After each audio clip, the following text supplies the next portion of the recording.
Merci pour la confiance que vous m'accordez. Mon travail commence maintenant.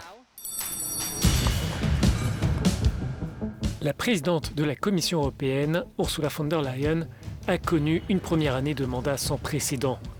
Une entrée en fonction marquée par un bouleversement mondial inédit avec le coronavirus qui a mis à mal la solidarité européenne et sa capacité à faire front.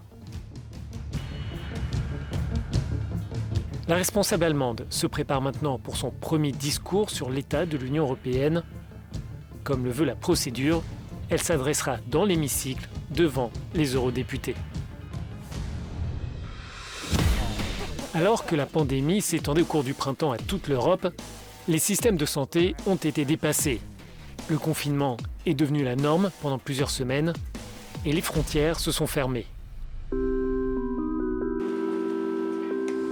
Malgré les appels de la Commission européenne, les États membres ont agi selon leurs intérêts nationaux.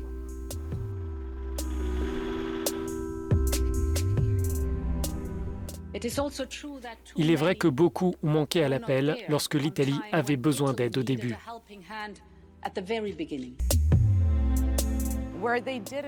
Il y a eu d'abord une cacophonie avec une réaction viscérale en termes de communication, en termes d'image sur la solidarité, en particulier concernant l'Italie. Sur la question des voyages et le retour des frontières, il n'y avait personne, en particulier à propos de Schengen.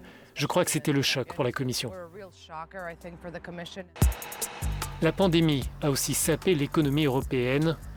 L'Union fait face à sa pire récession, le chômage augmente et de nombreuses entreprises pourraient ne jamais reprendre leur activité. Malgré les difficultés, un accord entre les 27 prévoit de partager une partie de la dette, ainsi que la mise en place d'un fonds de relance de 750 milliards d'euros. Cet instrument doit aider les pays les plus touchés par la crise. Je pense que ce que l'on retiendra de cette année, c'est la mise en commun d'une partie de la dette. C'est un pas énorme pour l'Union européenne et cela s'est produit sous sa coupe. Elle a géré cela comme elle a pu, mais on parle d'une situation très difficile. Avec l'incendie du camp de réfugiés sur l'île de Lesbos, de nombreuses voix ont évoqué la fin de la politique migratoire européenne.